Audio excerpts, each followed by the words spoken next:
Hello, I am Heidi Fleming, and I thought I'd just take a minute and talk a little bit about Dennis and my journey.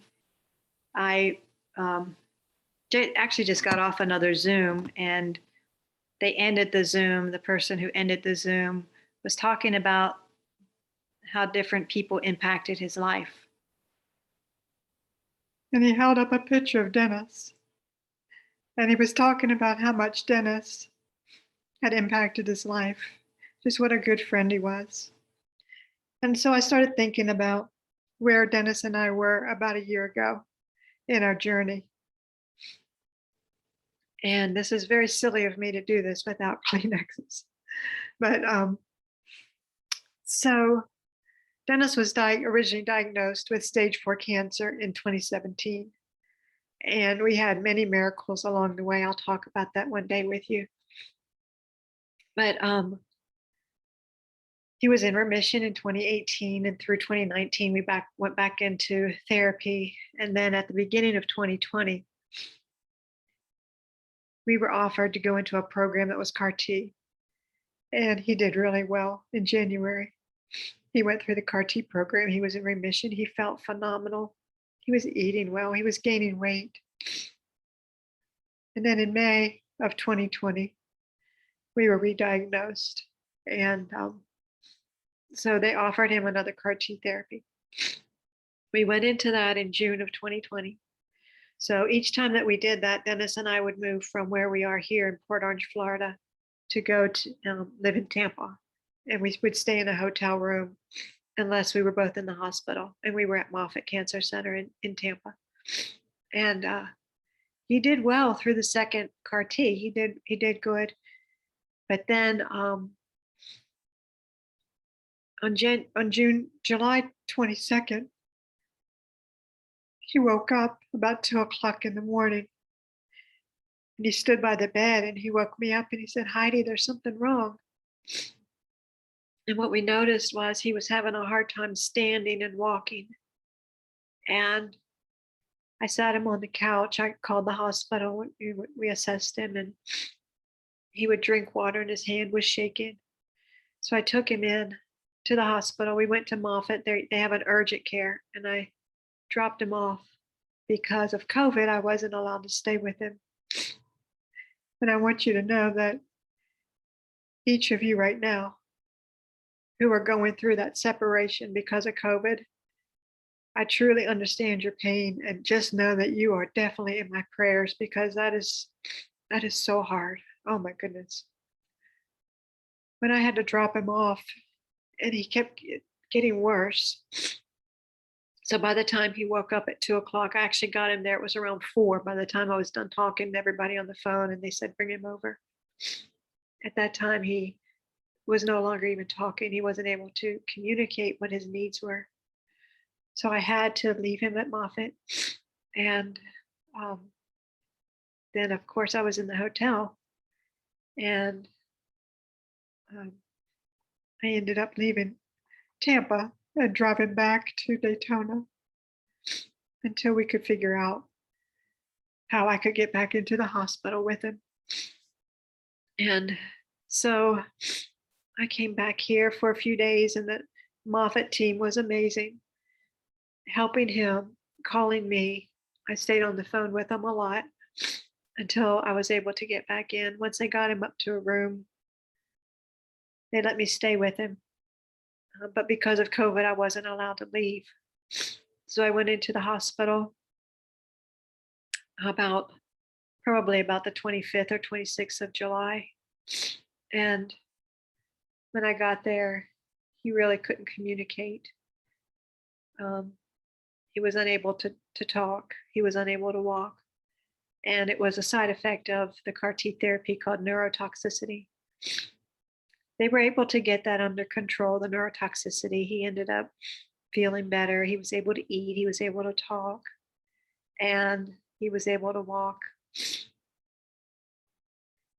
And then an infection set in, and he got really sick. And they had to take him to ICU. So they took him into ICU. And at that point, I had to leave the hospital again because they didn't allow family members to be in ICU. So I came back to Daytona from Tampa, And I stayed here until he was admitted back onto the floor. And then I was able to stay with him in the hospital. And that was a blessing, as hard as it was to be in the hospital. Every day, he and I would find blessings in the day. And one of the biggest blessings at that time was that we were able to be together, because so many other people throughout the United States were not able to be with their loved ones. And that was the only floor at Moffitt that allowed that. And that was because he was on the bone marrow transplant floor with the CAR T therapy. And because the side effects can change so quickly, they always want someone at the bedside. And that's the only reason we were able to be together. So we always looked at that as a blessing, is that he and I could be together, understanding that so many families were separated. He did really well. He continued with his physical therapy. He ate the best that he could. And then they noticed that his bone marrow was not recovering. So they watched that for a while. And it was October 8th that Dennis and I made the decision to come home to Comfort Care. We brought him home by ambulance. And I often think about when they were bringing him into the house, rolling him up the driveway. I often wondered about what went through his mind coming home, because when he and I left in June, we both walked out the door together. We both got in the car and drove together. And we both had so much hope. And then by October, when we came home, he came home on Comfort Care hospice. And we kept him comfortable. And he was amazing through the last week that he was here at the house. And he talked with a lot of his friends. Many people FaceTimed him, and he was able to talk to them. But his strength, and the doctors would always talk about his endurance and his resilience, and the nurses would always talk about his faith. And he had that through the very end, through the very last day, his very last breath. He was very positive. He was excited to go see Jesus. He knew where he was going. And I have a video actually of him talking to the chaplain right before we left Moffitt Hospital, where he shares some of his last thoughts. But on the Wednesday, it was October 14th, which also is my dad's birthday. But on October 14th, he was here in the living room with me. And I got him a bowl of cereal. He hadn't been eating very much, but he was in the mood to eat. So he was eating the cereal. And I was like, "How is it?" And he said, "It is perfect." He goes, "Everything about it is perfect. The temperature of the cereal is perfect. The sweetness of the cereal is perfect." He goes, "Everything is perfect." And then he looks around the room, and he's listening to a song that's on TV. And it was "The Blessing" by Carrie Job. "The Lord bless you and keep you." And he looked at it and he goes, "And that is so apropos." He goes, "Heidi, everything is perfect."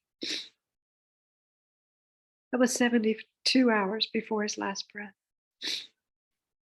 The next day, on that Thursday, we had friends who came over, Mark and Kim, and Sam was here. And they took Dennis outside in the hospital bed. And I remember asking Dennis, I said, "Would you like to go outside?" Now we are probably coming up to 48 hours until the end of his life.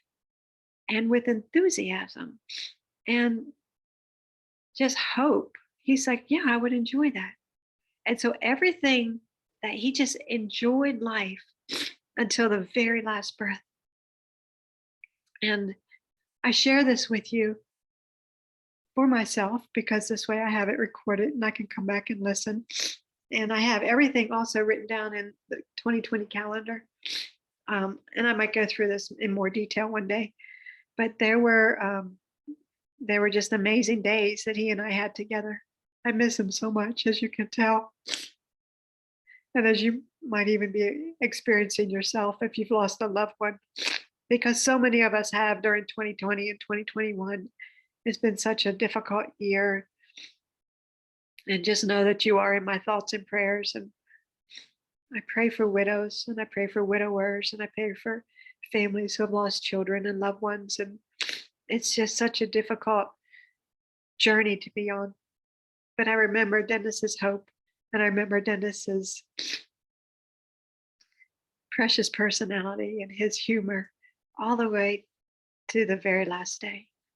And like I tell people, it's a very difficult journey, and you don't understand the pain of a broken heart until you have it. You think you understand it. When it's here, you think you understand it, but when it hurts here, you know it. And I just want you to know that through all of this pain, through all of the sadness, there is hope. There is still hope. And my hope is in Jesus. And God and I spent a lot of time together talking. And I'm not always as positive with God. Sometimes I'm like, oh, but I, you know, I'm blessed. I'm blessed. As hard as it is, as sad as it is, as lonely as it is, I've got memories. I've got God. I've got God's peace. And you may hear people talk about the peace which surpasses all understanding. And it's a truth. So if you're going through hard times, just ask God for that peace which surpasses all understanding. Doesn't mean you won't cry. Doesn't mean you won't be sad. Doesn't mean you won't, oh, sometimes. But there's a peace, and it is from God, and it is real. And I hope that through this journey that you and I take together, that you're able to find that peace in God. You have a blessed day. Know you're in my thoughts and prayers, and I'll be back in another video soon.